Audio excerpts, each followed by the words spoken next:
Good afternoon, members. We're back from recess, and with that, I will now adjourn at 1:33 p.m. with the Department of Finance. Thank you.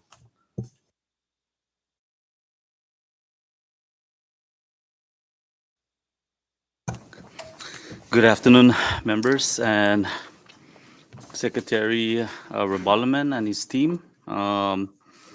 Before us, we have the Department of Community and Cultural Affairs to present their budget, and with that, we have 4 members present, which constitute a quorum to conduct today's agenda. With that, can I get a motion to adopt our agenda today? Motion to adopt today's agenda. Thank you. There has been motion, has not been seconded. Any second? Thank you. There's a second. All those in favor say aye. All those opposed say nay. The ayes have it. We'll move on to public comment. Is there anyone in the gallery that'd like to make comments with regards to the submittal of the Department of Community and Cultural Affairs? There's one. Please state your name and your comment. Yeah. Yes.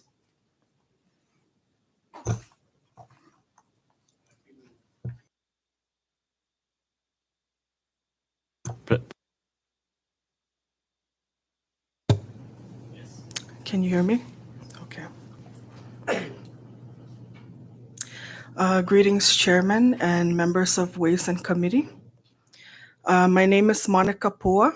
I'm here today as a concerned citizen to seek your consideration and support for the Chamorro Carolinian Language Policy Commission, or CCLPC, in the Department of Community and Cultural Affairs, DCCA. I work as a curriculum writer coordinator for the Chamorro Carolinian Language Heritage Studies Program, or CCLHS bilingual program in our public school system, PSS. I want to highlight just how essential the Language Commission is for connecting our community and schools. For our bilingual program to grow in all schools, the Language Commission needs support in order to make, develop, and avail of resources, professional developments, and content certifications for our Chamorro Carolinian educators to be better equipped and excel additionally to best serve our children availing of our Chamorro Carolinian contents.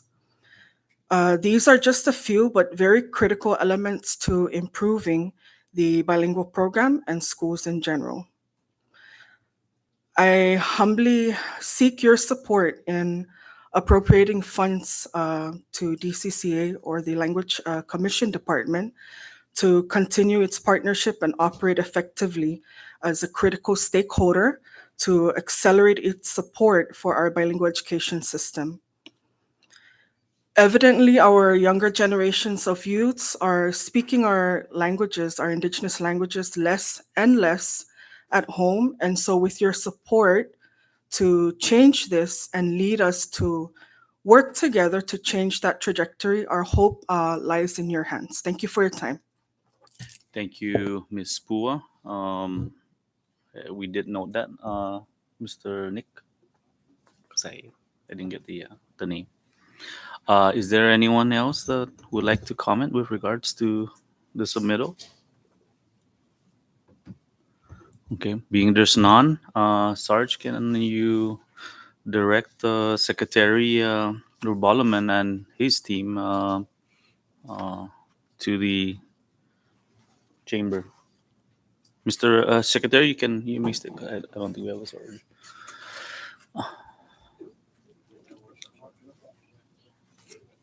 I guess those who would like to speak that may contribute to any questions and concerns the members have.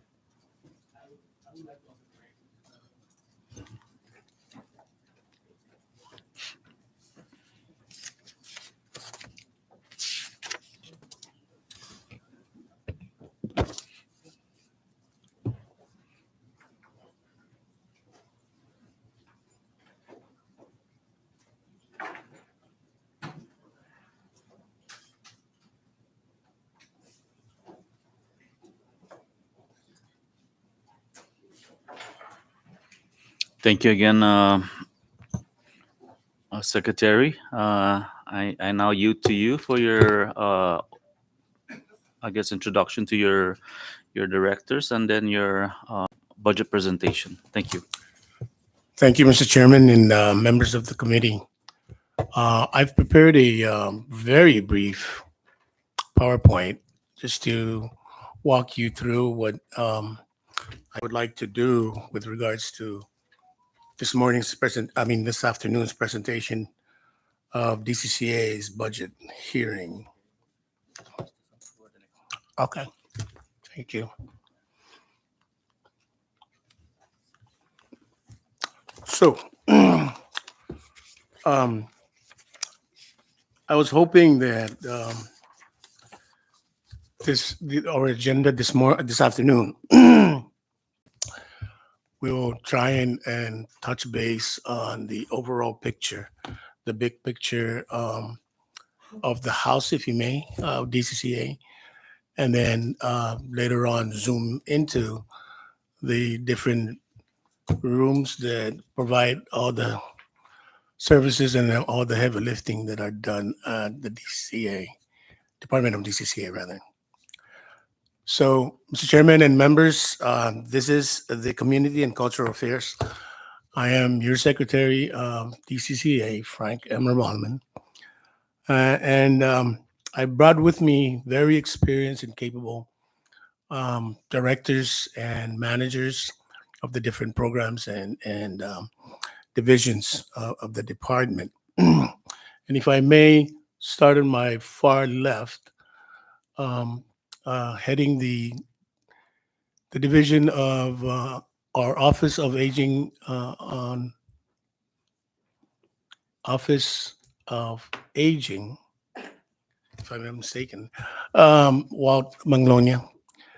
And then to his right, heading the Arts Council, we have Gloriana. What was the last name? Tuida.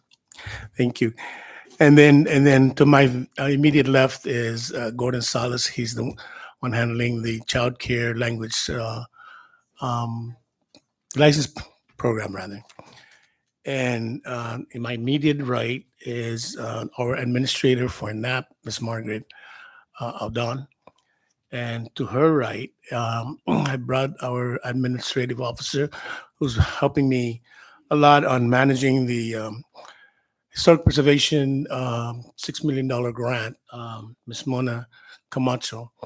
And then to her right is the administrator for Division of Youth Services, Vivian Sablan. And to her right is the one handling the LIHEAP program, subsidy for low-income energy. Is Miss what was your name again? I'm sorry. So we have Miss Rosel Magofnia, and then to her right is Mr. Ando Alapuzo handling the. Is it Agoto? I'm sorry. S- no, it's just a little too early for right after lunch. But he's the one handling the what you just heard from the public comment with regards to the Language Commission. Um, so I brought with me very capable and experienced individuals who have gone through this exercise before, and I am all for transparency and accountability, and I welcome everyone here to chime in as much as possible, so that we can provide as much information to our leaders here, and so they can better assist themselves in this, disseminating the funding that is necessary to provide whatever services that we have. Um, so, as I said, we're going to talk about the overarching picture of the department, and then later on into the different divisions, and hopefully towards the end we can do the Q&A. So, as the name says, Mr. Chairman and members, um, we are the department that protect, preserve, and promote your most valuable resources. These are your cultural heritage, your crafts, arts and crafts, your indigenous languages. And I'm certain that scores from now, our generations then will be very appreciative of our preservation work in their historical identity, as what the effort of HPO is doing um, uh, in this day and age. We also care for your most vulnerable members of the population, um, infant and toddlers through child care, and your senior citizens through the Office on Aging and Respite Care. And we don't stop there. For those in our community who are helpless and hopeless with financial stress, we assist them through the Nutrition Assistance Program, or NAP, to put food on the table. We help subsidize their utility challenges through LIHEAP. And for those who suffer from mental, physical anguish in the homes, we rescue them, house them, and help them to recover through the Division of Youth Services. We do not only react to crisis, we proactively conduct summer programs and after school programs to keep youth active. We partner with NGOs to conduct sports programs for health and fitness. we use we are your trench workers for major community events like the Flame Tree, Thursday night street market, and the recently concluded FESPAC. Human and social services to our community is our business, and that's who we are, and that's why we are here. This concludes the big picture, and if it pleases the body, I'd like to go over the really short slides that I hope will give you a clearer perspective on the resources that we have and the services that we provide. So, members of the committee, in a nutshell, this pie chart um, projects the total resources that DCCA has, and it divvies it up into the local and federal funding. The green part of the pie chart is all the federal resources that we have. And the other color there, 4%, is local funding. The amount of people that we serve is about 21,000, but that's excluding the upcoming SEBT, summer EBT program, that we expect to be serving 12,000, around 12,000 students. So in perspective, we'll be serving more than half the population of the CNMI. And much of the funding is federal, 94%.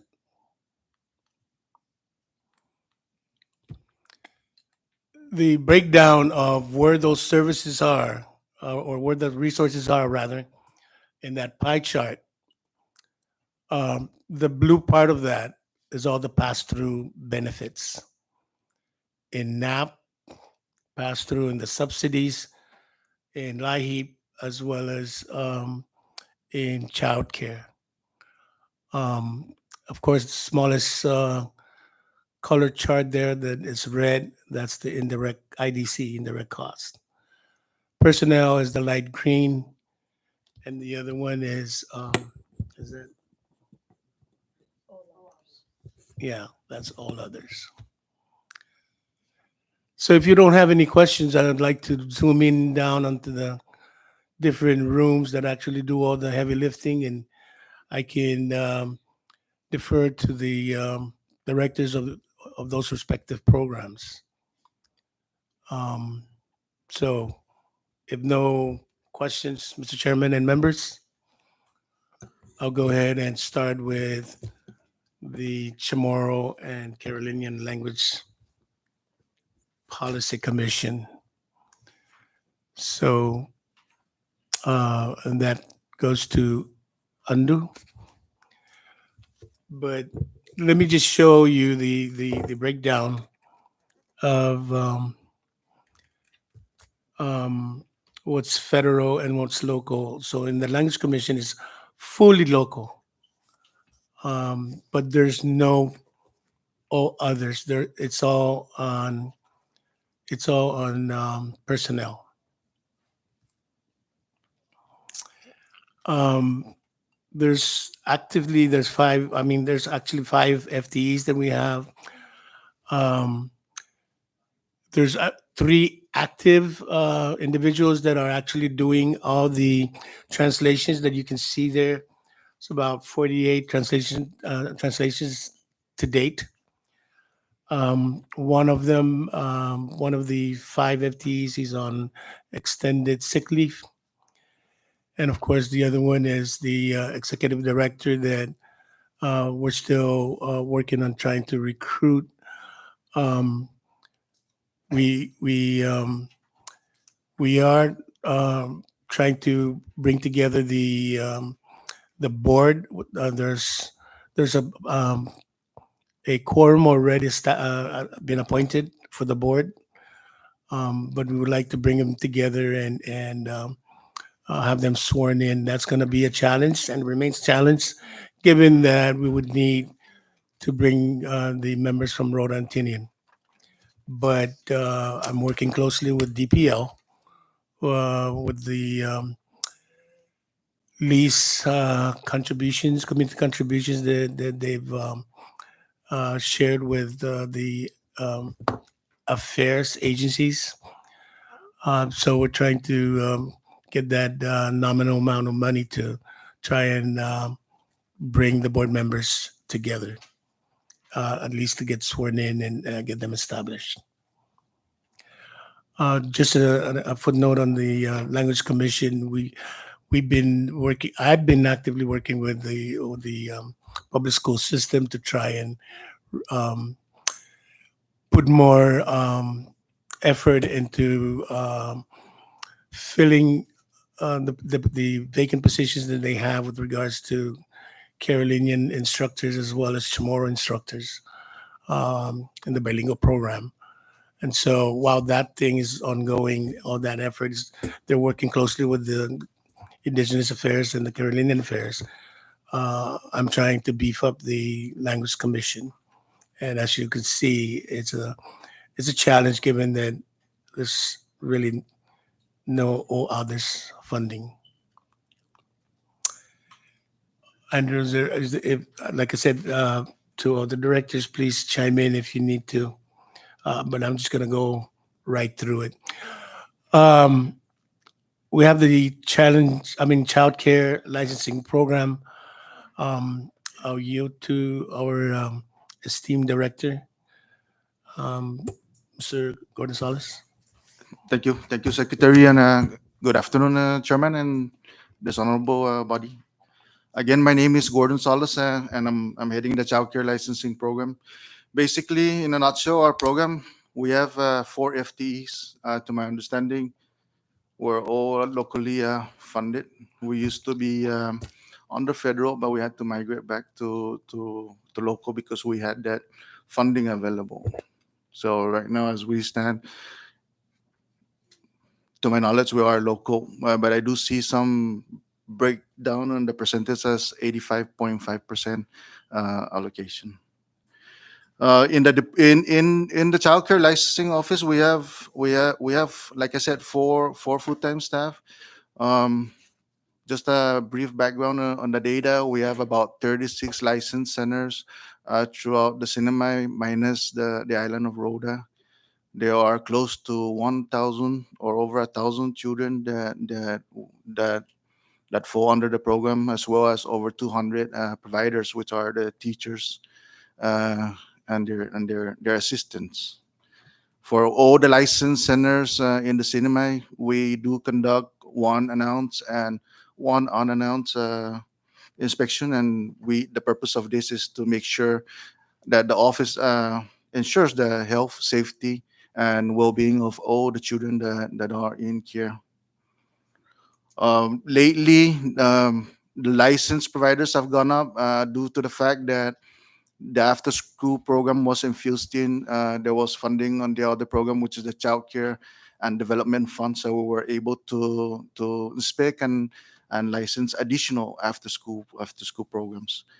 As far as the budget goes, we agree with the governor's proposal. Our main concern is that we cover personnel. We zeroed out our operation and operational costs. We tried to make do with what we have, but if there's some, then the program definitely needs some funding. We have to remember that the clients that we serve are the most vulnerable population in the cinema, which are the kids, right? And we always say that the kids are our future, but I say that the future is now, and these are the kids that are in the system now. Uh, so gone are the days that when you hear childcare or daycare, babysitting, si para mamula na ni. That's actually out the window because there are curriculums. There are things that are done to make sure that the kids are actually prepared from preschool entering the school age. And so with the limited staff that we have, we try to shuffle around. The licensing office only have one inspector. That's not enough. So what I did was appoint an administrative data specialist to be an interim inspector because the load is piling up. So the loan safety inspector needs the additional help. I know that I submitted a proposal for one FTE, and that's the reason why I submitted that proposal because I do need one, but because of the financial situation that we are all facing, all government agency across the board, I will yield to that request and do what we can with the manpower that we have within the program. Thank you. And if you have any question, I'm ready, willing, and able to answer and all inquiries. Thank you. Just a footnote on this as well. Um, Members, I've been in a regulatory agency for a long, long time, and I know for a fact that much of the program that is being run comes through from the program income that is generated from compliance matters, fines, fees. We have a regulatory agency here in form of child licensing program that does have regulations that it needs to enforce. Yet, a lot of the funding that comes through with regards to fees or fines or whatnot, it goes directly into the general fund. And so we are in the we are right now revising the regulations to include some form of program income in hopes that it'll be able to generate some resources for the program to be sustainable. And that is very important because as we speak, every time they go do their inspections, particularly in Road Antinian, they have to piggyback on the CCDF program, which is the one that carries all the federal funds. So please be expecting that revised regulations with regards to adding a program income.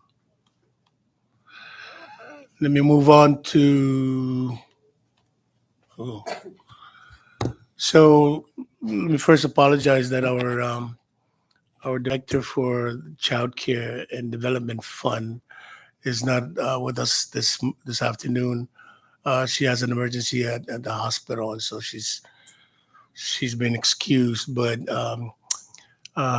projected in front of you is essentially the resources that they too have to deal with, and again, much of this program is entirely or majority of it is federal. Um, this is the program that the licensing program works closely with in hopes that it can continue to operate. Um, but a lot of the funding that goes to this program is also uh, passed through with regards to providing the necessary resources to the service providers.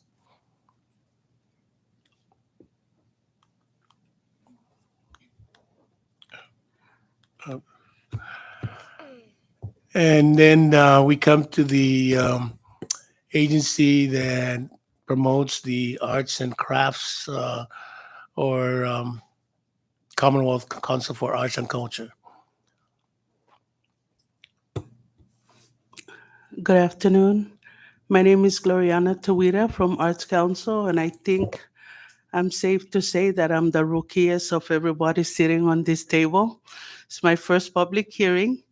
And so with the Arts Council, we have 9 employees, all under the local account, 7 of civil service and 2 ungraded. We have one of our arts coordinator position that was we recently hired an art coordinator, which brings us to 1 art coordinator. And we haven't filled out the slot for our specialist for the seafaring traditions program. Um, you are looking at our services. Right now, only personnel is under local funding. All of our programs are under federal grants from our National Endowment for the Arts. On screen, you can see our community events. That is not including our collaborating closely with the public school systems with arts and education and our outreach programs. Um, our 2 coordinator position was closed after we came back from um, COVID, after the pandemic. We started out with 3, now we only have 1 coordinator, and we are working with our um, our grantors to slowly integrate personnel into our grants. We're working with them to slowly move them and alleviate a little bit of the austerities on our staff. You want to add on, boss?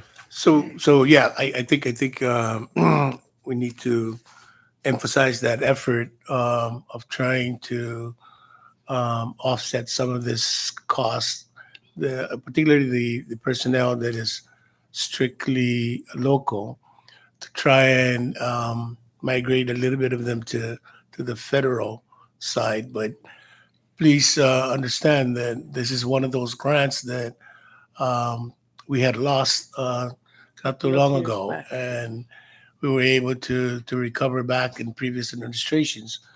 And so I just want to be very, very careful and cautious as I move forward in trying to make the feds understand that, the situation that we're going in, the austerity measures that we have to comply with are real, and that we need to we need their full assistance in trying to offset some of the local burden by bringing in the federal assistance. So, if no questions there, I'm going to move on to the next. Um, this is the Division of Youth Services. So, I'll yield to our Administrator for Youth Services. Good afternoon, Chair and members of this committee. Vivian Sablon, Administrator for the Division of Youth Services. So maybe just a little bit of background for those that are not really familiar. We do operate 3 offices.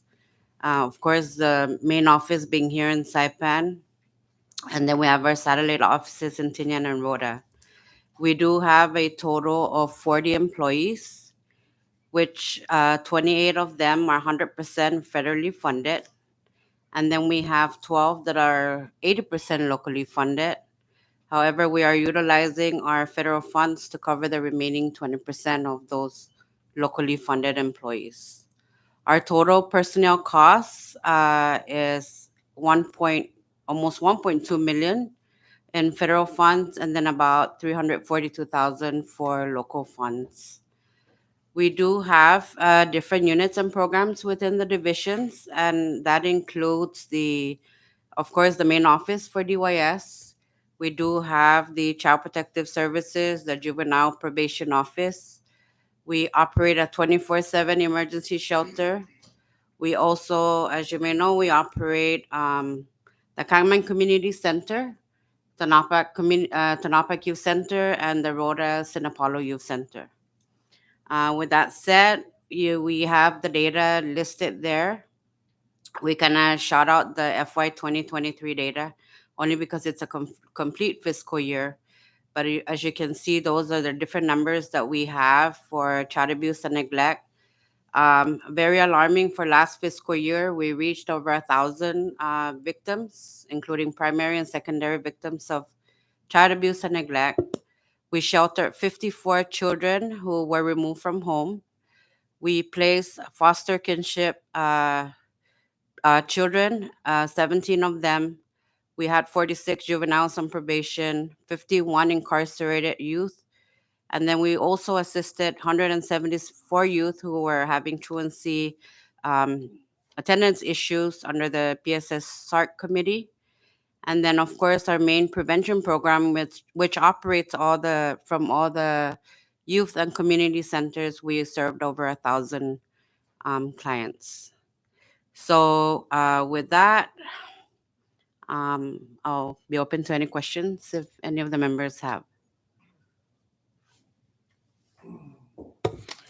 Hearing none, if I may proceed, Mr. Chair. I believe we have questions after the, Oh, the okay. presentation, so you can continue. We move on to Historic Preservation Office, and I'll go ahead and yield to my administrative officer, Ms. Mona. Good afternoon. Mona Camacho. I am the Secretary's Admin Officer, and I am assisting him with the $6 million emergency supplemental historical projects, and also assisting with the formula grant, the annual grant for HPO. And in regards to the emergency supplemental historical project funds, which is 6 million, um, we've been we're very fortunate to have a very good communication with our National Park Services grantor. We've been extended up to March 2025 to expend the 6 million. But as we move forward and show progress with our project, we were assured that we would be extended further than March 2025. So when we say 6 million, a lot of people think that really the entire 6 million is going to go directly to renovation, which is not. Renovation will only we were given 3.2 million for renovations, and the remaining will go to um, supplies, equipments that are actually required by our grantor for us to procure, so that we can bring also HPO office up to standards with the National Park Services requirements. I can take questions after the whole presentation. Um, I must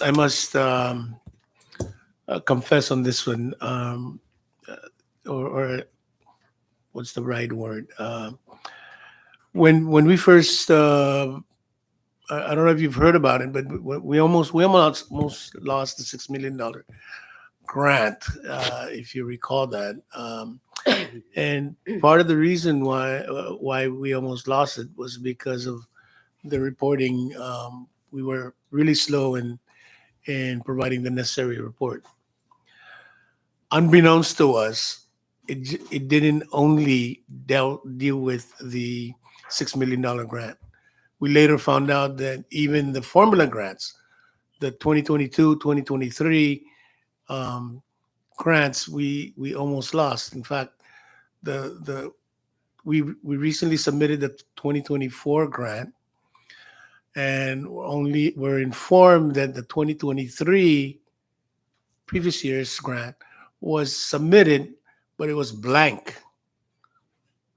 And these were the feds that were telling us that it was blank. And so obviously we knelt down and then begged and did whatever we had to do to be reconsidered for that grant. And thank goodness that we were on relatively good terms, that they were able to use the 24 numbers for a 23, and then we had to submit the 24 again. So I thought we were walking into um, um, you know a room aflame, but it's already burned down. Sorry to say. So historic preservation really needed a lot of help. Um, and in spite of all the resources that is available, I'm mustering a lot of the secretary's resources to help out the historical preservation office, among other things. Let me move on to the next one. Um, so we move on to LIHEAP. This is, I believe, one of our smaller programs. Chris. Good afternoon, Chairman and members of the body. My name is Rosel Billy. I coordinate the Low-Income Home Energy Assistance Program under the DCCA. LIHEAP program currently serve up to 441 household. 633 of that are children and 941 adults. These are households that fall under the low income bracket. Under the local funding, we only have two FTEs that are currently funded by local at 87.5%, and 12.5% is funded under the federal. For fiscal year 2024, LIHEAP received 252,914 block grant, and out of that, 59,000 was allocated for personnel, and the rest went to benefit and all others and indirect costs. Personnel was only covered by local at 71%, and there's only two FTEs. So I will yield to my secretary to elaborate more on that if. All the divisions, or most divisions, received ARPA funds in the past. And I believe with the exception of childcare, um,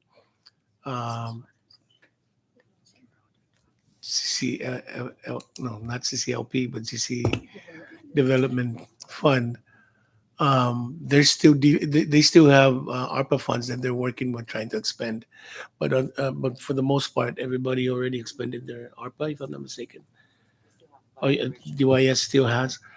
LIHEAP also had once upon a time ARPA, um, and if I'm not mistaken, in the past, correct me if I'm mistaken here. Uh, Not only did you use some of the subsidy for power, but also for water, Water. right? So just want to bring that out that in the past they've allowed some of this funding to go both the water and power. And then move on to the big one. Then this is the nutrition assistance program to the administrator.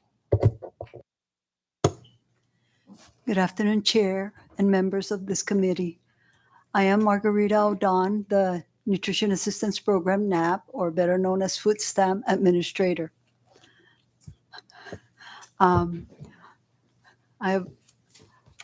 Sorry. All of our funding source, the Nutrition Assistance Program is 100% federally funded from the USDA Food and Nutrition Service.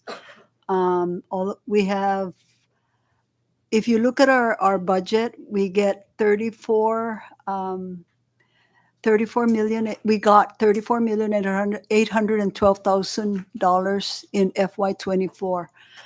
10% of that is personnel, and the rest personnel and no others, and the rest is all for benefits. The coupons, denominations, the amount. So that's 90% of the funding is for that. We have no local funded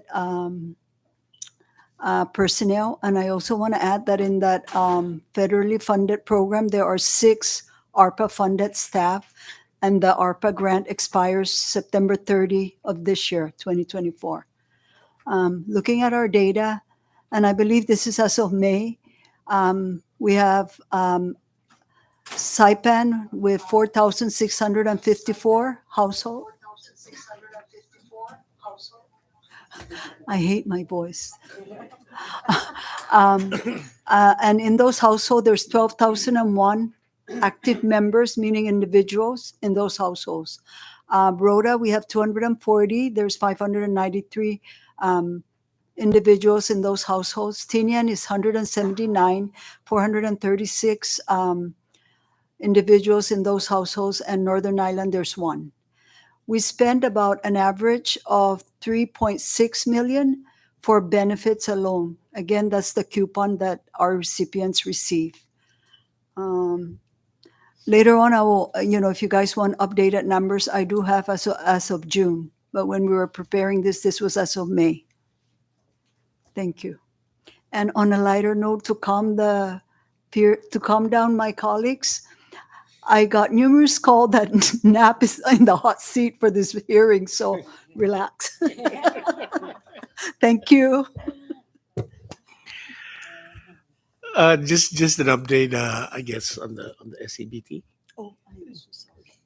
Yes, I'm so sorry. The USDA, they implemented a permanent summer program, and it's called Summer Electronic Benefit Transfer, SCBT, and it's for the 3 months that the students are out of school. So they get a benefit. The amount this year, and it's all determined by USDA, is $177 per child, and it's for kindergarten to 12th grade. We got our data from PSS. All this student information data comes from PSS, and there's about 12,000 students. So we are getting, in again, the coupon, the benefits, about 2.1 million from USDA for this program. And it starts on Rhoda and Tinian, July 11 and 12, which is this Thursday and Friday. Saipan is 15 to the 23rd, and it will be in Saipan a drive-through process. So this program, soon to be instituted, comes with a matching requirement Fortunately for us, we were waived this year, but as you will see in the governor's proposal, they had included the matching requirement for next year. We're not sure if they're going to waive it, but we're asking for the matching just in case it's not waived. Okay. Moving into the next one, let's see. We're on to the Office on Aging. Director? Good afternoon, Chair and members of this committee. I'm Walter Manglonia, Director for the CNMI Office on Aging. We often refer to ourselves as the head of the State Unit on Aging and the AAAs, which means the Area Agency on Aging. We have 3 different senior centers, one, the main one here in Saipan, and we have one in Tinian and one in Rota. So our program is basically designed to be able to come up with programs and activities that tailors in the Older Americans Act. One of these programs would be the Supportive Services Program that's under the Title 3B. We have our nutrition program, which is the bulk of our financial constraints, right, so to speak. We have our preventive health programs, the National Family Caregiver Support Program, the Senior Community Service Employment Program, the Nutrition Service Incentive Program, and various others. So our program basically is to provide care and assistance to our elders and people with disabilities. So as we go through all of our budgetary needs, we understand the challenges that's going on right now. So we've been reaching out and exploring new other opportunities to be able to acquire additional funding assistance to be able to continue to expand and build capacity in our program. So I'm pretty sure you guys will have a lot of questions for me, and I want to just keep it short because, you know, I brought my information to make sure that I prepare to respond because I know that you guys care about the program. And, you know, please feel free to ask away. You know, there are times that, you know, I see the legislators and the Office on Aging as more as a partnership, something that we can learn from you guys and you can learn from us instead of always having to be defensive. But just be forewarned, I will be asking for help and I will explain why. Okay, so with that, I'll yield and I'll wait for you guys to ask away. And just to recognize the presence of our Manamco Queen. She's back there, and of course, my coordinator from Tinian, she's present as well. They just wanted to, as part of the learning curve, you know, witness the process, right? So, with that said, I'm gonna just go ahead and yield. Thank you.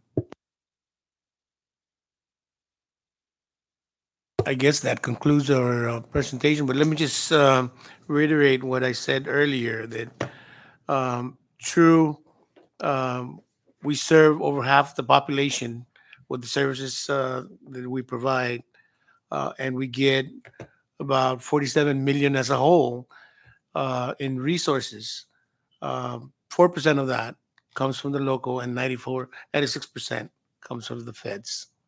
With that in the background, I guess we're open for questioning. Thank you, Secretary, for the presentation. And I guess the last session I went first, so I'm gonna go backwards this time. I'm gonna recognize the last person that asked a question, and I believe it's Rep. Beneventi. You have the floor. Thank you, Chairman. I'm not new also to the operation of DCCA. I've worked with DCCA also, and I'm familiar with a lot of the programs. So I think, personally, I think you guys are really doing great as far as, and even with the as federal program that are in place, you know, it really reach out the community with that. So again, I was just listening to Administrative Maggie, who just mentioned that there's another benefits for the kids this summer. That really entails that extends the help out to the community. With the cutbacks that the government is having, and a lot of the employees are being cut 10 hours. I think that one families with kids, would really benefit out of that, and it would help a little. So, I applaud you guys for that, and secretary. All I can say is, make comment and keep up the good work. I know childcare licensing childcare programs not here, but they are also doing an extended amount of progress out in the community. It's helping everybody. The only thing that I don't really know is the HPO, the new director for HPO. In the past, we've worked with HPO, and we know how that is. It's very tedious sometimes to work with them because a lot of permitting process and stuff like that. But HPO also is doing good. Same as LIHIP. I call it LIHAP before, but it's LIHIP, and the childcare program, childcare licensing program, and tomorrow Carolinian bilingual program, all in place. I hope we can all work to mitigate this budget together to decide whether because I look at it, and sometimes your budget, most of your budget are federally funded, but I know the governor's proposal are really kind of in need sometimes for all of you folks. So we'll look at it, and we'll try to make the best decision possible to make the the program more better for people, for the community. I don't really have a question, Mr. Chairman and Vice Chair up there. No But question. thank you. Don't you have childcare somewhere? No? No Well, comments, for your concerns? information, that wasn't a childcare. Oh, That no was a preschool. oh, So there was a distinction, and if you know it, if you read the regulations of the law of the childcare licensing program, there is a distinction between a preschool program and a childcare licensing I program. apologize, Rep. Benavente. Sorry You for had that, but childcare too. I just want to put you on the spot too. Thank you. Thank you, Rep. Benavente. Rep. Flores.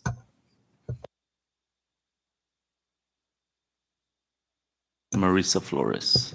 Thank you. Thank you, Chairman. I think this morning it was a little, it was kind of tense in here. I came in late and our chairman put me on the spot. So we're all trying to figure out how to navigate through this process now. And he reversed the role. So we're a little shocked because he usually goes first. But anyway, I think my questions obviously are geared toward kind of like updates. And I know that I had met with Director Margaret earlier in the year regarding the food stamp. A lot of the concern is the way the food stamp distribution is still being done. And while all other states have reverted to or converted to the EBT card, we're still on paper, which is quite cumbersome. It takes a lot of time. And then we're just trying to figure out how this process and do you have an update of when we can migrate from paper to credit or this card, this EBT card? Yes, thank you, Rep. Flores. So when I came on board last year in July, I learned that the EBT card, the EBT system, it was supposed to be implemented actually, or they call it go live in March 2023, which didn't happen. There was a lot of moving parts, such as contracts that were not processed. So, My staff and I, we worked on all that to make sure that they were routed, processed, signed and sent out. So we are working with our EBT vendor, Mhm. and we really are working hard to go live October 2025. So we have another year to go. Yes, It's unfortunate, but very. at least you're able to take over the program and ensure that whatever was lacking is fulfilled. I think it's important because there are a lot of issues when you're talking about the paper form. It's come to our attention that this money, paper money, is exchanged for other things outside of its purpose, and that's very problematic because what we don't want is to have the federal government take away this subsistence.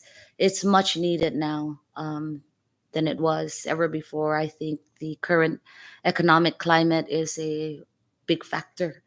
Um, have you seen an increase between last year and this year for applicants? Yes. Do you know that number? Actually, even in May, right?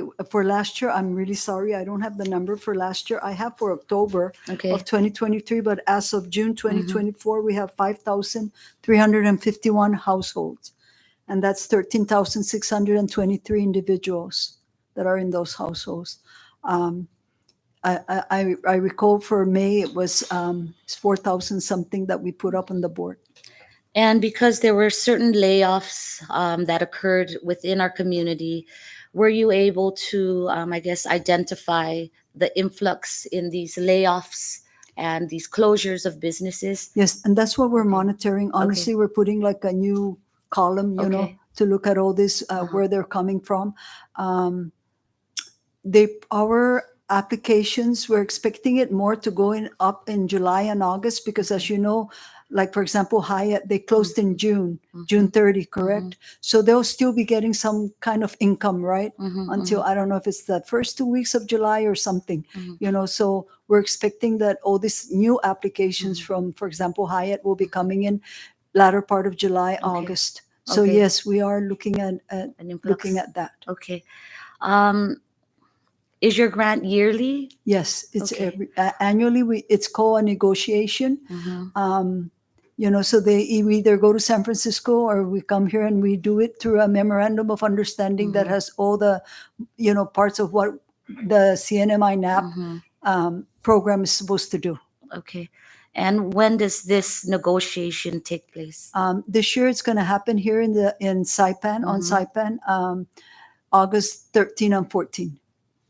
Are the outer islands included in this I'm conversation? gonna make sure they come in. Okay, thank you. This will be my first. Your first. Good luck, but I'm Thank sure you. you'll be fine. Yes. And I don't know who said you're in the hot seat, but that's definitely that's not the case. We're just here to gather information so Correct. that we can plan accordingly. So I guess my next question in regard to NAP is last year you said you got 36 million? Yes, 34 million. 34 sorry. million. Are you negotiating a higher amount? Correct. Okay, and what are you at? 15%, 25%? You can give me the percentage, or you want to give me the dollar amount? It all depends on, of course, the appropriations Okay. of the U.S. Congress. Okay. There's some encouraging news that there may be an increase, Okay. but the likelihood of that is really up in the air. Okay. Uh, All right. But may I just add a few more things?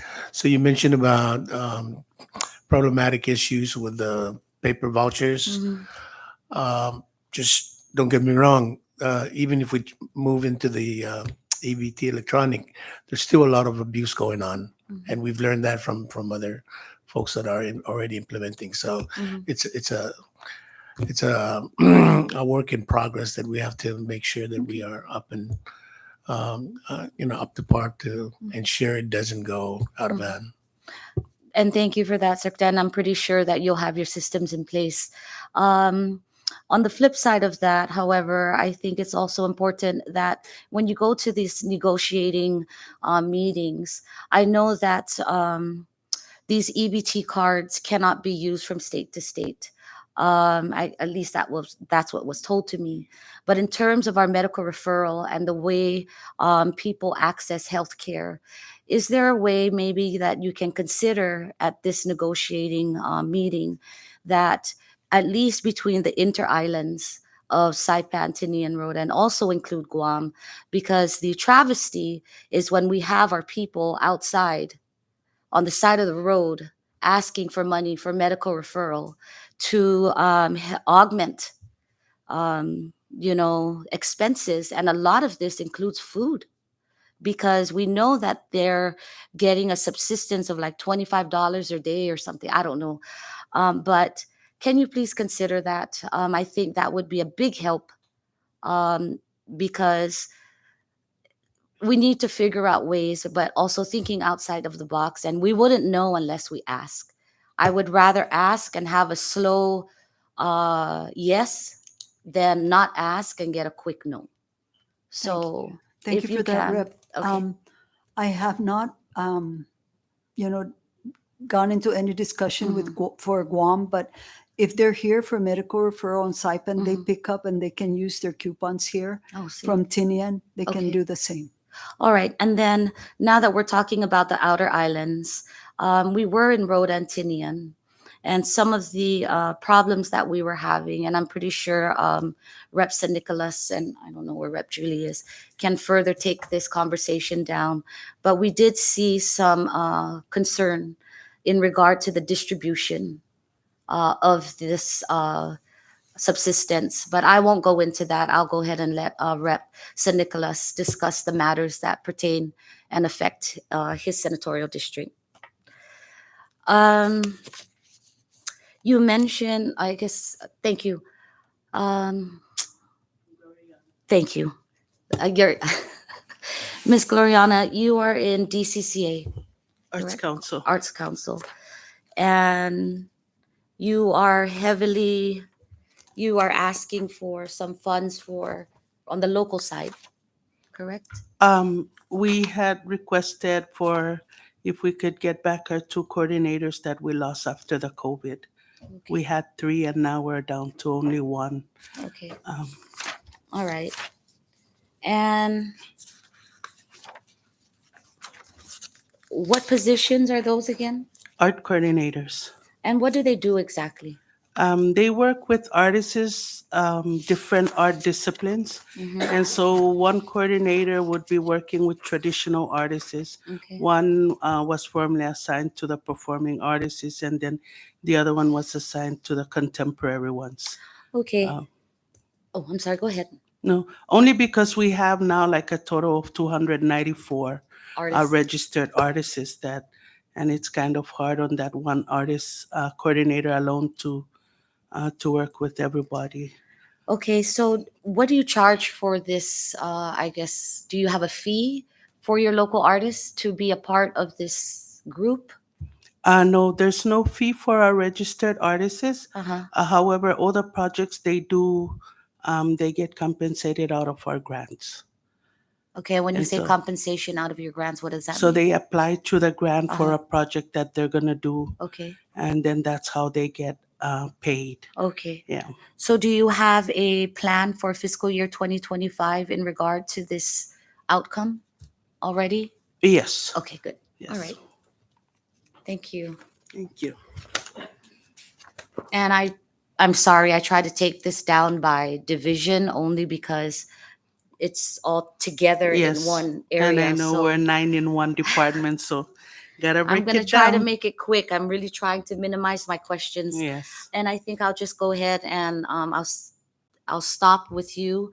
And if we are afforded a second round, I'll go ahead and ask the other agencies at the table. Thank you, Mr. Chairman. I yield. Thank you, Rep. Marissa.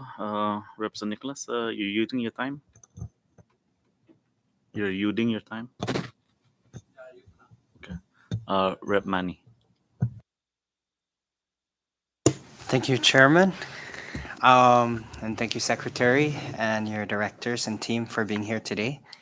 Rep Marissa kind of asked the same question. So I'll just ask you the pieces that just in line with the what was said earlier about us still being I think the only jurisdiction that still uses paper-based food stamps. And then last year we asked the same question, and you explained earlier that because of all the processing, it's gonna take about another year. I see when I go to the stores, I see the WIC customers using the same vendor as most states. I believe it's like the card is Edge. So I'm hoping that given that WIC has already successfully utilized the vendor, and the vendor is that maybe that's going to be the same vendor that we look at rather than someone trying to do it. And I hope that we prioritize this process just because, like what was said earlier, let's say referral patients that are out in either LA or Hawaii or Guam if we transition to this electronic benefit system, they don't necessarily have to wait for their stipend or medical referral stipend. They can easily tap into, they can go to the store and swipe the card, and vice versa. So it's very convenient for our medical referral patients that, for those that are on the food stamp program. And so I hope that we really look into this and try to do it as expeditiously as possible. And thank you for that, Rep. Castro, because really it is a tedious process for, processing those paper coupons to be ready for issuance, thousands and thousands and thousands of coupons. And also just to be mindful that the coupons, the benefit levels that households receive, it's really for the entire family. So, if an adult is the only one that went off island for medical referral, they have to be mindful that the children, are, also benefiting from those things by getting their food here too. Just to be, and thank you. And I trust that the caseworkers will make sure that there's no abuse in that regard. Likewise, to help with all the fraud that's going on, I know your department is aware of that. It's harder to track with all this paper, just like any other agency that does paper processing versus electronic. It would also help in terms of catching those. And you guys are the ones that know your program well. Is there a reason why we are still on the we're not on the SNAP program, and we're still on this block grant? If I may, correct me if I'm wrong. Yeah, so my understanding of the SNAP program is that there is a matching, and right now we cannot afford, to do the matching. Okay. Do you know if there's been any study by DCCA to look at if we were to transition to the SNAP program, the BGR generated because the beneficiaries would more people would qualify, in essence, or has there been any feasibility study between because if more people qualify, then that means more BGR, which then can it has a trickle down effect. So, Rep. Castro, so I know there was a 2016 feasibility study. I will look into that and maybe forward it to you. Thank you so much. Okay. Chair Ayun. Thank you, Rep. Castro. My vice chair is up next. Thank you, Mr. Chairman. Secretary and your team, good afternoon. First, thank you guys for all the work that you guys do with the limited local resources that's appropriate to the Department of Community and Cultural Affairs. You know, you guys go out and get the grants and bring money into the cinema. You guys are very revenue generating in a sense that's maybe not directly to the department, but to the cinema in itself. We you guys make a lot of money. You bring a lot of money to the cinema. And you had mentioned, I know CCL, no, the Language Commission. Yeah, we worked on the legislation in the last legislature that we had passed. It just got held up in the Senate, which wants to do the intent that we're talking or what was presented earlier. But I think what we can do is to assist you guys and for you guys to assist us as well is to go back to the enabling legislation that kind of created the DCCA and put that whole package together so we can allow the regulations to make some funding not just for the department but for also for the general fund because that's the problem that's happening with DCCA and its divisions. It's a lot of those bill or laws that are they're kind of set in stone in the sense that they're not moving anywhere.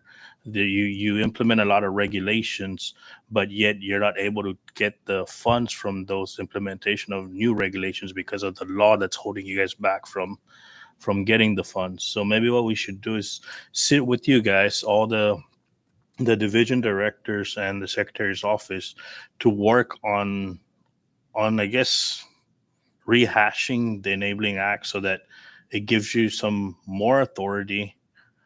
At the same time you'll be able to collect more money for the general fund and be self-sufficient to an extent by allowing DCCA's different divisions to be able to keep some of those funds rather than make all this money and then everything goes to the general fund.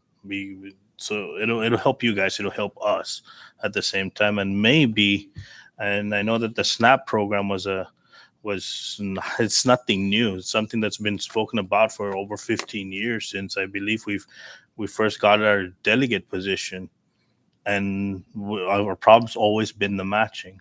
So maybe in this sense we can actually utilize some of those funds to match it. And so it takes away the burden from the general fund and allows DCCA to continue its functions. And in addition to that, with HPO, the $6 million grant, are we stable with that? I remember a couple years back that was a big issue, and I know there's a big investment from even the historical, I don't know, division department of Japan was pumping in money to fix the historical sites that housed a lot of the Japanese during the war or pre-war as well. Are we good with that? In regards to the 6 million, maybe you're talking about the Japanese, the Jarwick, when they come here and they do their projects and they repatriate their remains back to Japan. But yes, there are other fundings besides the 6 million that actually I'm talking about the public under the public assistance through FEMA. They are working. They were supposed to work on this Japanese house in Chalankanoa, but we're going to repurpose that money to do a boathouse next to the bunker in the at Airport Road. Um, we're looking about 200 some $1,000 for that. Um, the reason why is because we have two boats. HPO has two boats, and sitting out under the sun, deteriorating. I mean, we want to make sure also that we preserve our boats. I mean, we do go out there in the waters for our underwater historical relics and whatnot. So we're doing a boathouse through the public assistance funded by FEMA. This was from the U2 funding. Mr. Blanc is very familiar with that because she was the one that applied after U2 for the damages that happened. So we repurposed that money that was supposed to rebuild a Japanese house in CK. We repurposed it for the boathouse at airport. And in regards to the 6 million, we are going to renovate the bunker at the airport road, and that will be designated for the repository, which we're going to be storing the remains that or are excavated from projects around the island or around the cinema. And we're also going to make the bunker an archive building. So recently we got our historian on board, Marta Yistek, and she's been really working closely with also people from Germany because we want to repatriate. We found out that there was a lot of our remains that were brought to Germany, Berlin. It's in the museum. So in order for us to repatriate our remains, we got to make sure that we have a facility that meets the National Park Services requirement for repository. So, with the Berlin Museum, they're able to allow us to repatriate those remains to be stored in that temperature maintained room. So, with all of this $6 million, 3.1 is going to go to restoration projects, renovation projects, and that includes also the Capitol Hill District buildings. And just to let you know, our project manager did meet with Mr. Joseph Blanc from here, legislature, for your archive building that's falling apart. So we did consider putting your building in the second phase because we're still in the first phase. Um, we got to make sure too that whatever buildings that we're going to touch with the 6 million is are buildings that are eligible to be nominated to be registered in the National Historic Landmark Archive with National Park Services. So with the 6 million, then again, Mr. Rebalaman and I we came into the picture on August or September of last year. Our grantor was at the verge of taking the 6 million prior to Mr. Rebalaman being appointed as a lead by the governor. Our grantor required that letter to come to them in order for them to extend the 6 million that we were about to lose last year. So a whole new team was put together on August of 2023, and we had to show costs with our grantor that we're going to kickstart and move the project along, because if not, then we're going to take that 6 million back. So Mr. Rebalaman put a new team together, and we rescued that 6 million. Besides the 6 million that is strictly for disaster project on historical buildings, we also rescued the formula grant. We almost lost about 72,000 on the 2019 formula grant. We worked so hard the 11th hour to rescue that 72,000 out of the 420,000 on the formula grant. That's only for grant year 21. I mean 19. Then to find out grant year 2020, I hope the secretary is okay that I'm breaking this down. Grant year 2020 was not even spent at all. So our grantor did question the cinema HPO, what was going on. You don't need the money, give it back to NPS. So we took the whole responsibility to look into the funding, look into the needs of HPO. So we started spending down the formula grant for 2020. We did good. We did the reporting. So we're in good standing with that. Moving along to grant year 21, um, it's established, but now again, we're spending it the way the grant is intended for. So we're with good standing with our grantor.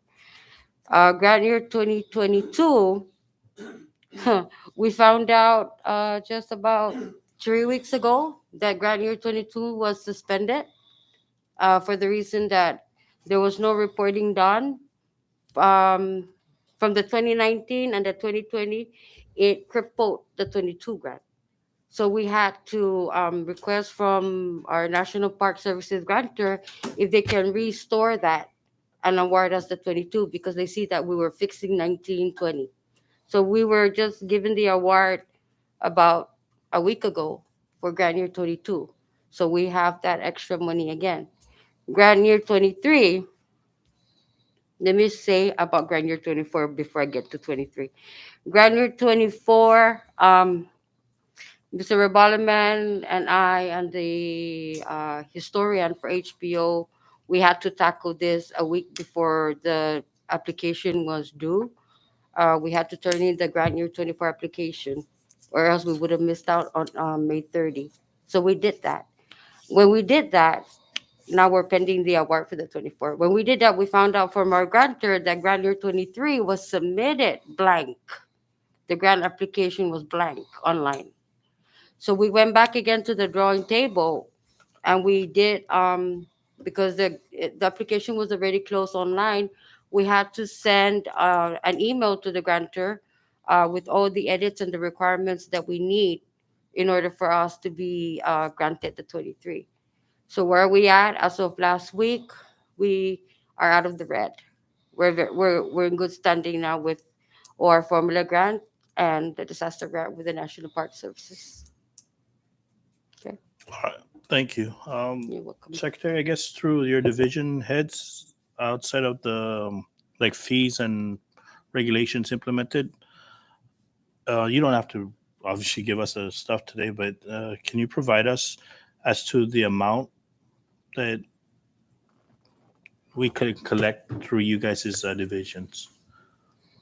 Meaning like language commission, service fees, right? For Yes. example, like Yes. $50 for a translation. How many of those happen and all that kind of stuff? Sort of a projected fee or Sure, because Yeah. I think there's a fee associated Yes. by law. Unfortunately, the law also says it goes to the general fund. yes. So when we sit down to work on the legislation to I guess upgrade the enabling act, is to make sure that it's proportionate when we distribute it, Sure. so that we also make sure that the regulations that you guys create Mhm. or gives you the authority of the regulations, but to keep some of those funds so that your offices also on Rhoda and Tinian are Yes. taken care of. You know what I Yes. mean? Instead of having a resident director for DCCA Tinian trying to argue for a budget that's actually employees that belong to the central office. So thank you for that. To speak, there are two agencies in DCCA that are regulatory in nature,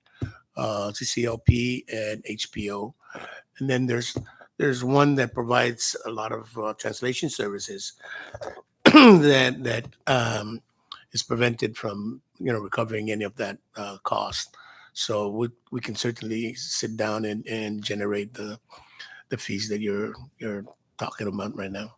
Sure, and I think it's going to help Sure. both ends. No, the Yes. general fund is going to help DCCA. I mean, you guys are working at 4% of the general fund, or 4% of your total budget's coming from the general fund, but you're producing a whole lot. We don't even want Right. to talk about Right. the NAP program, because that's a huge, That's a huge yes. income for the general fund.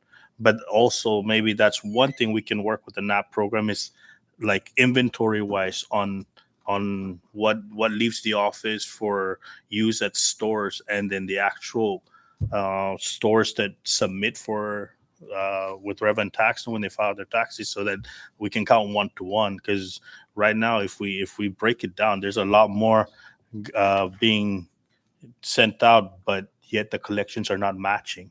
I could tell you an example right now. The retailer's fee that retailers charge to be part of this program is about $50, but they generate over $1 million in accepting food stamp program. So what's $50 relative to $1 million in income? So we're working. We actually last year's MOU, we were able to include that in the MOU, but it was a little vague, and I think what we need to do now is run it through the Commonwealth Register to include the exact fees that we need to charge. And we should, right? Because outside of the grant, right, there's indirect costs that goes somewhere else. But if we do this, it will allow DCCA or NAP in this case to keep some of those funds to upgrade their facilities and get that program possibly in the future. And all around, it'll be more accurate for the CNMI to track the funds so that we can actually keep the money here and use the money. Yeah, here. and more so, correct me, Administrator, if I'm mistaken here, but more so when we do the implementation of the electronic card, because now we're going to have to go out there and train all these retailers, and be on call whenever there's any hiccups out there. So we're going to have to have funds for those, because as I understand it from the NPS side or FNS side, that's a state matter. So we need to be able to respond to those.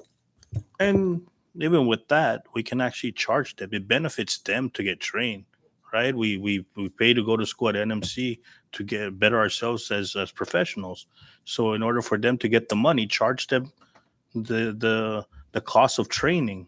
Because like you said, $50 to be a part of a program that's making a store $1.5 million, that's chump change. So if they're willing to pay $500 to get trained for each employee that's going to be in there, that's nothing compared to the profits they're going to be making from the program itself.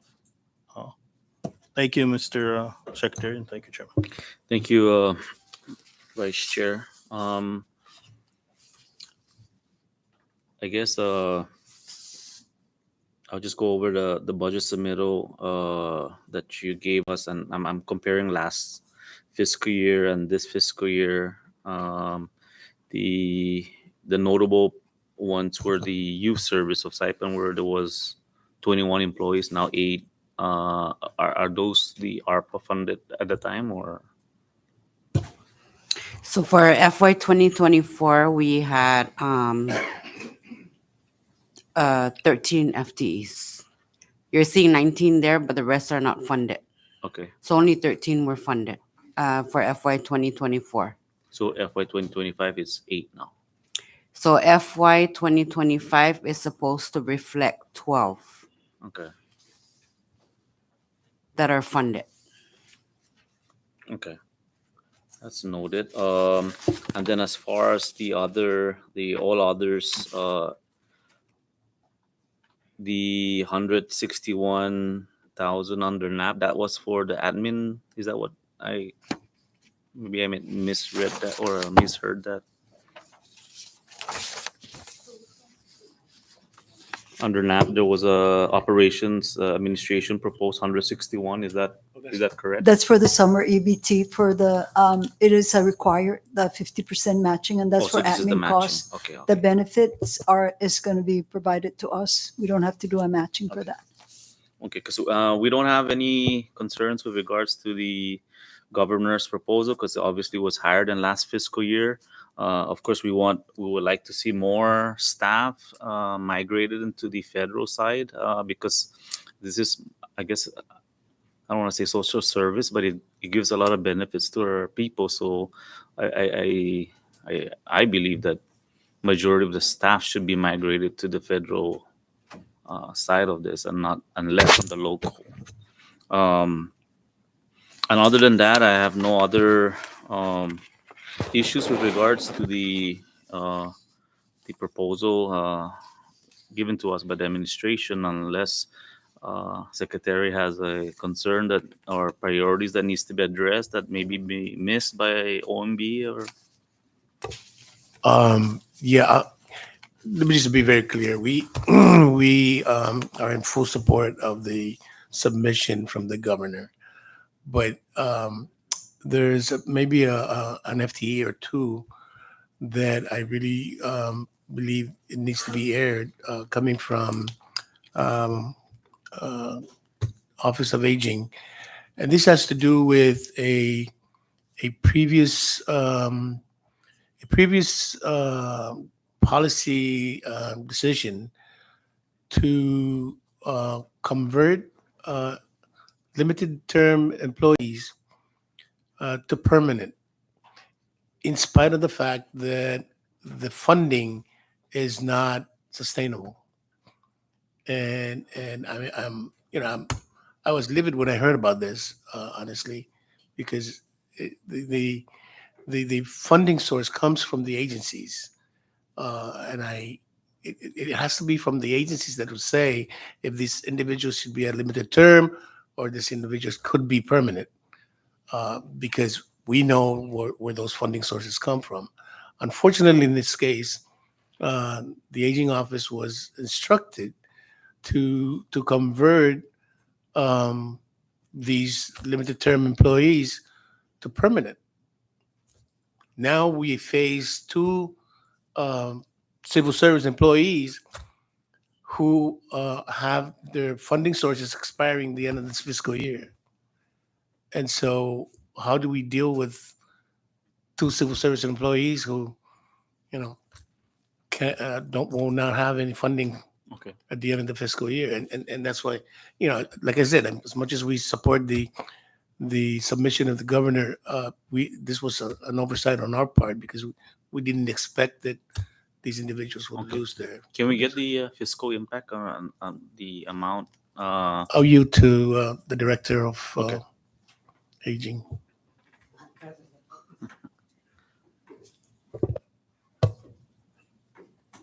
Yes, we received a memo from OPM instructing us to convert some of the employees that have been employed over a year to permanent status, civil service. So basically, we just obliged. We took care of the suggestion or directive that came from their office. Um, some of these employees were paid under local funds, but then we were asked to see what we can do to transition them into federal grants. We knew that these grants have an expiration date. However, that's something that I kind of brought up. Like if we transition them into permanent status, then we are obligated to make sure that we find funding to be able to accommodate, their status. So I want to point out a couple of concerns that I have. Although we do have federal funds to be able to transfer them, the bulk of the money that we're going to be taking it out of is our food money. And this is something that we've been experiencing challenges for the past several years due to inflation. We know food costs is going up. The number of our clients are rising, and we want to make sure that we have that safety net to be able to accommodate. So food money is not something that we want to touch. And at the same time, our federal grants have an administrative cost cap, right? And this covers, other areas, not just salaries, but, any kind of office supplies, things that we use year to year, or any expenses related to financial management, reporting, compliance, and so forth. And of course, one of the biggest expense, and you guys see in the senior centers, they're huge. And the overhead costs of the utilities, which we don't receive any help on the local side, right? So if we are going to be tapping into our administrative cap, I'm already sensing that we're definitely going to be exceeding our cap. So this is an option that I was talking to the secretary, and we need to really vouch for an additional FTEs, to be able to accommodate this issue. Okay. So can we, I guess, forward us the impact so that we can Sure. do a scrape the bottom of the barrel here and Okay. try to figure out the total fiscal impact. of those two Approximately $60,000, Chair. total Approximately 60. for two. little bit over. Well, I'm adding the third because the third is we're hoping to kind of subsidize that with an FTE from our secretary's office. Okay. So we're doing what we can to make Right. sure we don't ask you guys for money. So we're exploring all of our options and try to exhaust it and before does we come this to you guys. address like the island of Rhoda? I Well, know they mentioned they were looking for a cook too Yeah. over there. I'm not sure if that's Well, they- that's in the initial request, but due to the financial challenges and the economic situation that we're going through, we're definitely willing to make certain sacrifices and try to tap into other means to make sure that we make this accommodation. Okay. Yeah. When things get better, I'll definitely bring it back up and ask. Okay. But for now, we want to support the governor's proposal. All right. The second senator, there's no requests. I forget there was a request by DCCA in Tinian.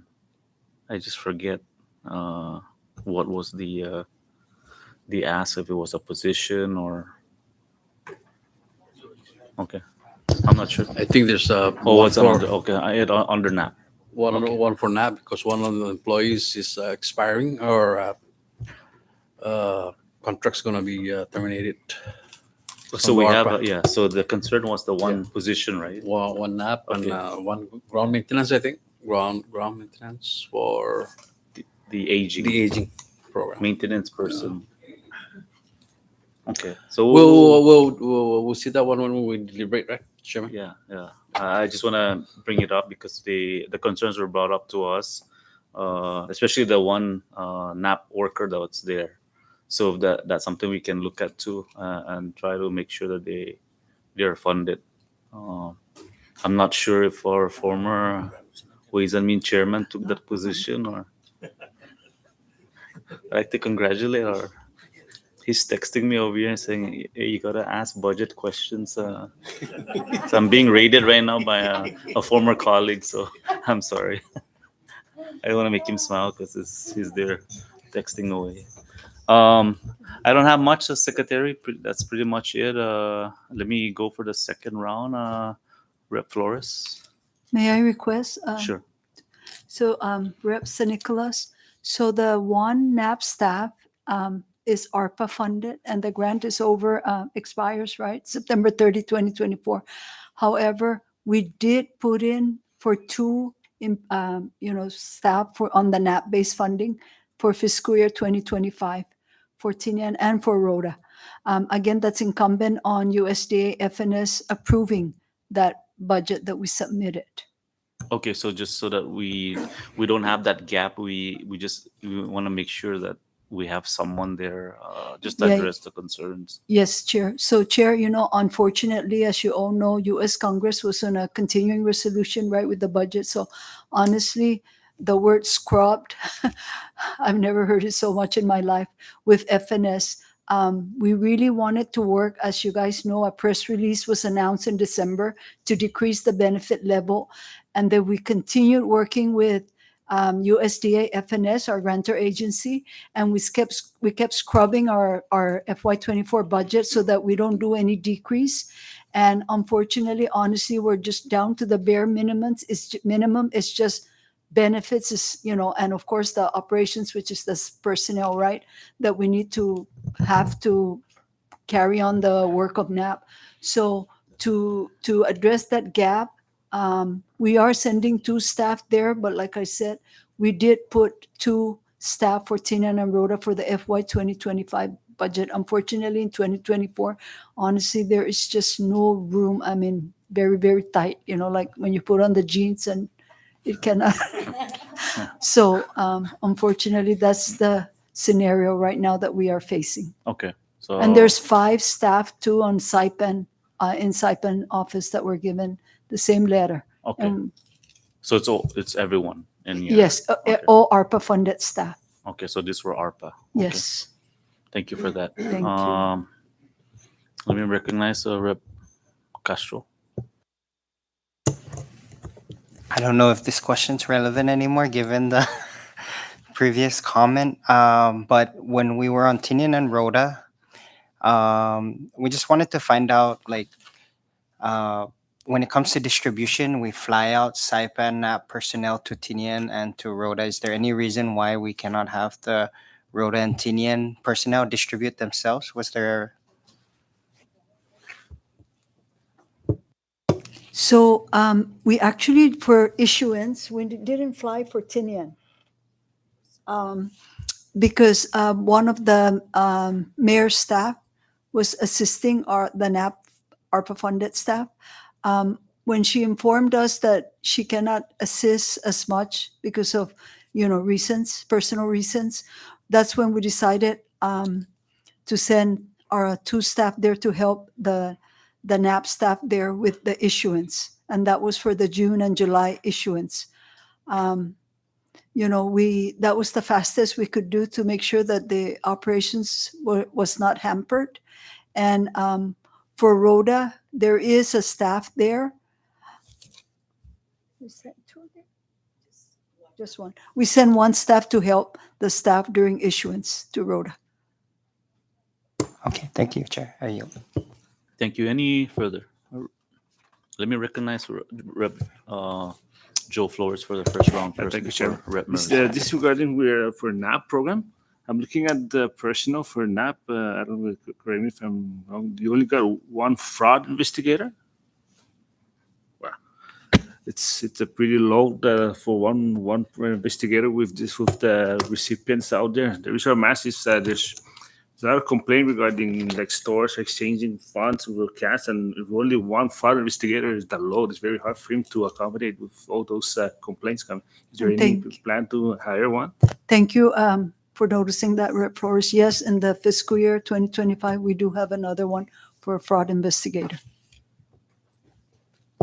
Thank you. Rep. Flores. Thank you, Chairman.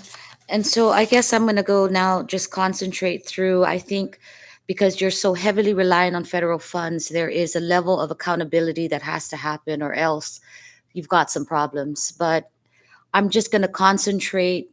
I'm going to switch from special funds and then go straight into federal funds, but I'm going to go through agency. I just need to know for clarity how these funds are used. So for under the special fund, Secretary, other expenses for Flame Tree, Saipan Local Law 2306, there's still a available balance. What is that? What can that amount be used for? I'm going to yield to the new director. And so with our Flame Tree revolving account, Mhm. according to finance, it's only going to be used for Flame Tree. Okay, so if it's only used for Flame Tree, what does that cover? Does that cover stage rental? What is it? So stage rental, the tento for the artists. Okay. Yeah. All right. Okay. And then on the arts festival, other expenses, is this again, there's still an amount here. What day, what month of the year does that happen, arts festival? Every April. Okay. Yes, our annual Flame Tree Arts Festival. All right. Yeah. So this goes for the same thing again, Yes. tents and all that stuff. Yes. Okay.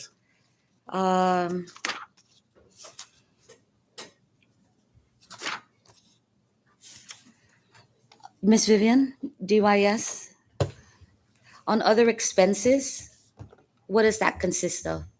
Parent education program. That's the Leadership in Disabilities and Achievement of Hawaii. Mhm. So we receive 31,000 annually, Mhm. and that's only supposed to be spent on services with for families with children. This is the special fund. We have several. Which one? So is that? DYS special fund, parent education program. I guess the org number is 5112-0800. That's the local. Yes. Yeah. Special. So you have some amounts there and other expenses. What can that be used for? How much are you seeing there? 44,000. 44,000. So that is the LADA. That's the Okay. leadership in this. So Okay.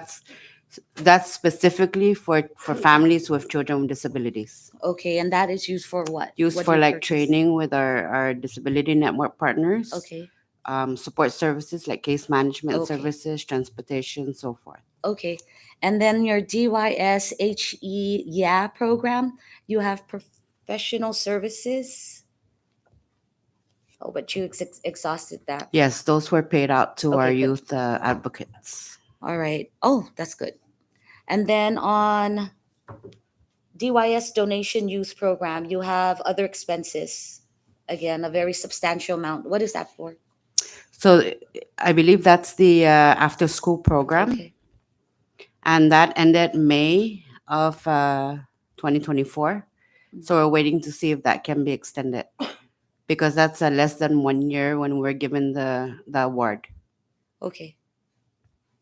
So that will expire. That expired. It expired in May. Okay. So the funds have been exhausted? The funds are not exhausted. We're just waiting for a green light, whether Okay. there's gonna be an extension. Okay, got it. Yes, and Thank that's only you. for an after-school program. After so, school program. Okay. Do you know when that extension letter will be given to you? we should be hearing something before school starts. Okay, good. And then CCDF, Child Care Development Fund. Other expenses. What is that used for? That's for the program Okay, and what is as a that? whole. So it can provide for training for the parents, or training for the service providers. Mhm. It's a rather flexible, as I understand it, rather flexible compared to other program incomes that I'm aware of. Can you pay personnel of that? No. Okay. Just thought I'd ask. Sure. Okay. So again, on DCCA, oh, we were there. Okay, sorry. I'm gonna move into federal funds now.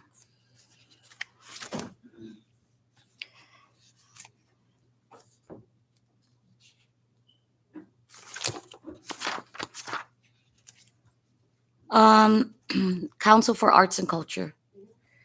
Professional services, $10,000. And this is for the DCCA Arts Education. What types of professional services will you need for this?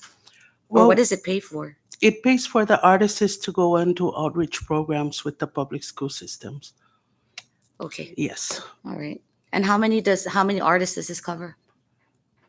Man, we've already, just with our outreach program, we're working with about 27 artists going Okay. out to the schools. All right.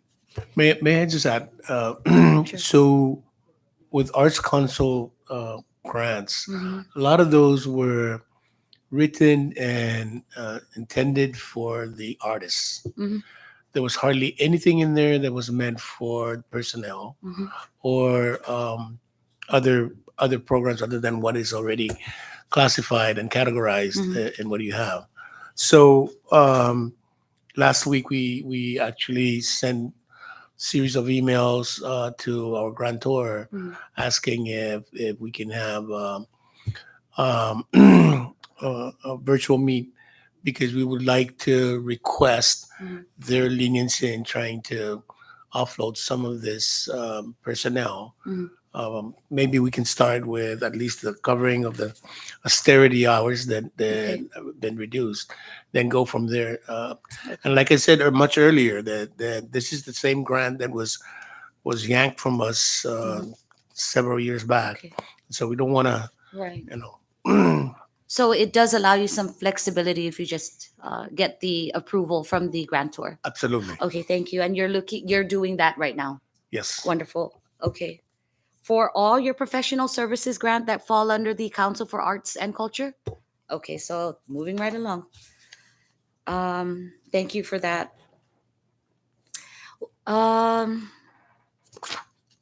Okay, so now it takes me to HPO.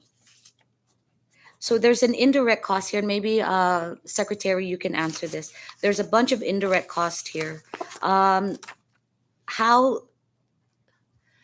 How is this indirect cost spent? Is this because obviously you collect this as your admin cost? Does this cover? Can you pay utilities with this? No. My understanding is it goes to OGM. But I stand corrected. Okay, well, we will look into that. Obviously, there's a substantial amount of indirect cost here. Not to mention that 800,000 from the $6 million that may be going There. to IDC. Oh, okay. Thank you for that. I did not know that 800. Okay. And so HPO, I'm sorry, Miss, I forgot your name. Mona. Mona. You were talking about there's an HPO emergency, I guess, supplemental grant for you two. Yes, that's Which- that's a 6 million. Correct, which is set to expire in March of 2025. Yes, actually, it was supposed to expire on the September 2024, but we've been extended to 2025. Okay, I just wanted to say that 3 million in construction, and you had made it very clear how this money was supposed to be spent. Yes. Okay, I have to congratulate you on that. I just wanted to make a comment because I do think that any historical, I guess, artifacts, if that's what you want to call it, Yes. that have been taken from our Commonwealth, that should be returned. Yes, and thank you so much for that comment. And I would like to also include Mr. Roman Benavides back in the room. Mhm. He's passionate about HPO. We're going to be repatriating also. There's ancient slipper that none of us have ever seen, and probably even our parents, that is in the Museum of Germany. And we're going to repatriate that. And there's also many birds that are also unexplored here in the CNMI by our people Mhm. because it was all repatriated to brought to Germany. So we're working on bringing all of those back. Okay. And just as a side note, because I'm going to finish up real quick before I get the notice that I need to cut and it's almost time. So I'm going to speed this along real fast. Sure. Now that we're talking about birds, can you please take a visit to Manyagaha? Because I don't know, now there's like a bird infestation happening over there. And I'm not sure if those things are supposed to be there, if we can collect them and move them. But I do understand that it is problematic. And, I guess the first point of contact would be DLN or Fish and Wildlife. But you also have, I don't know if you guys are a part of that. The wife of the conservation supervisor is our historian for Oh, HPO, please so we can work extend with to them. her to please take a visit there. I don't know. I know that there's a connection in how you guys work together. So if you can just, maybe pass that along, I'd really appreciate it. Sure. No Thank you. problem. And thank you for your work. Thank you. And this takes me, Secretary, to the Office of Aging. So all the indirect costs, once again, for these federal grants go to OGM. Ah, Do you know how much altogether for the Office of Aging and indirect costs goes to OGM? Not at the top of my head, but I know that it's a good percentage. Okay, thank you. So, Mr. Walter, real quick, you have under FY20 nutritional services program, and you're talking about the food items. And under this category, you show an available balance of 49,196. If you don't fill the FTE, you were talking about an FTE, I guess, for Tinian or one more here in SIPAC, correct? right. Well, Okay. yeah. You could actually tap into this to use for personnel, or Yeah. if so, you ask, but you don't we- want to do that, right? Yeah, any expiring grant, it's Okay. sometimes the processing will take a lot longer, and then you don't spend that money, and then it expires, and then bye bye money. Okay. We wanna put it where we could spend it ASAP. And Okay. expiring grants is definitely where we kind of like appropriate towards like food or Mhm. operations. All right. Yes.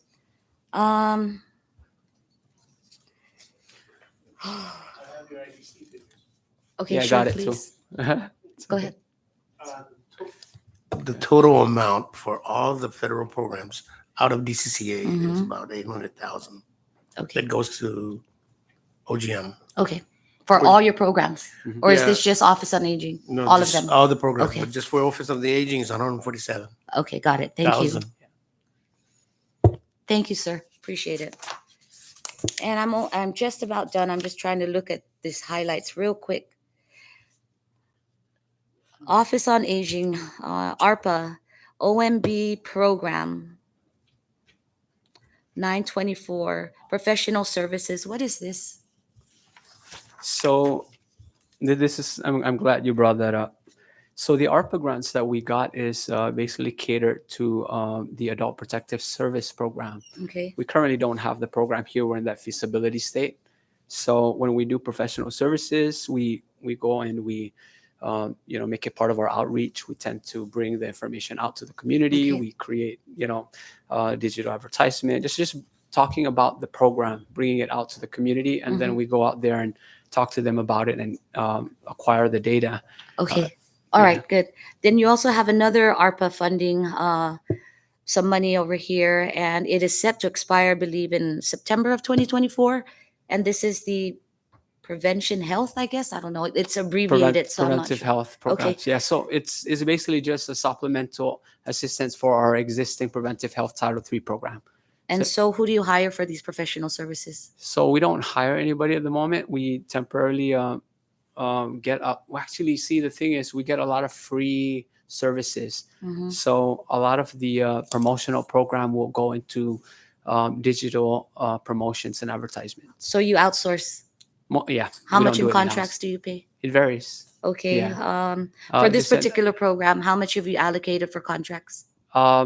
So whatever's allocated in the amount, like for example, $15,000, and that amount will ultimately go there. Okay. Do you bid these out? We get quotations, Okay. or we tap into seniors. Okay. We we see seniors that are on the entrepreneurship program, and then we kind of I'd rather give the money to them. Okay. Yeah, seniors to seniors, yeah. Okay. Thank you, Mr. Walter. Thank you, Chairman or Vice Chair. I yield my time. Thank you. Thank you, Secretary. Thank you, Rep. Flores. Any further from any other members? Rep. Castro, please. Hi, Director Manglonia. I just wanted to find out, since you mentioned that there's no, you don't really have a full-on program for adult protective services. We know from, I think, the last session that there's challenges out there with that. Is it enabling legislation that your office needs to? Yes. Okay. We just like, we're not allowed to lobby, so I cannot come visit you and ask for you to pass a law. But I can go there and I can request. carefully. Yeah, I have all the information that you need, and I'm just bringing it out there that anybody that would like to get more information about this, that's an allowable conversation that I can have. I just can't lobby for it. Thank you. Yeah. Chair, you. Yes. Rep. And just Flores? as a follow-up to what he's saying, that's good that you're very open and transparent about lobbying. That's a very serious infraction if you get caught. That's one of the things we like to practice here on our local capacity. We see a bunch of lobbyists, but they're contractual hire. So thank you for making that and pointing that out, because I think we need to be a little bit more strict on our lobbying laws locally. But your ability to be forthcoming about that is highly commendable. I commend you for that, because that's very important. You can actually lose a grant for that. So thank you. I yield, Vice Chair. Thank you, Rep. Flores. Any further from any other members? None? So, Secretary, first of all, thank you and your team for making the time to join us this afternoon so we can get this, I guess, headache out of the way, and we can start working on helping you guys, and at the same time, you guys helping us.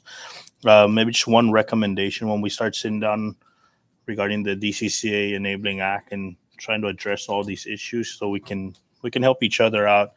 To look at the employment listing schedule, because I see that there's a lot of you guys, I guess, keep director positions or same level as director positions in DCCA are exempted service, but the other line item departments are civil service employees. So, I mean, that's something that we can also tackle at the same time, so we can bring it up to the Civil Service Commission that they're on the same level. They should be considered civil service positions. Maybe it's a title change to the position, or maybe the position is given that title for the fact that it's a federal grant that's making sure that the title sits in that level. But we got to make sure that it's one-to-one with our Civil Service Commission, so that at least the directors are, quote unquote, the same level as director positions at DCCA are protected the same way other division directors from other departments are taken care of. So I end with that, and thank you guys. I give you the floor to you for your last comments. Thank you, Mr. Speaker. I guess I can't say enough for this entire group of very hardworking people in DCCA. Just a few comments I'd like to make with regards to how dedicated these individuals are. While we were enjoying many of the administrative leaves that we've gotten, some agencies had to remain open because they were dishing out NAP vouchers or what have you. And this was all coming from the employees themselves wanting to spend the day after July 4th to work and disseminate or distribute the vouchers as opposed to sharing with the rest, that day off. So, and then of course, I just want to mention the gentleman to my left. I just heard that he's been doing all the lawn work for his division for the last whole entire year, and all out of the goodness of his heart. And I'm sure there are many, many more examples that I can cite out of this department, and I can't say enough with the hard work that these folks put into. NAP employees, for one, are really, really at the brim of actually burning out, simply because they now added on additional work for the summer SEBT. So every given day we continue to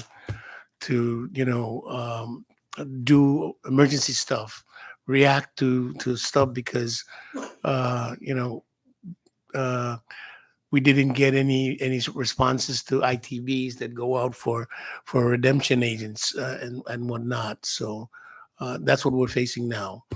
Um, it's an ongoing effort to try and keep these services out there.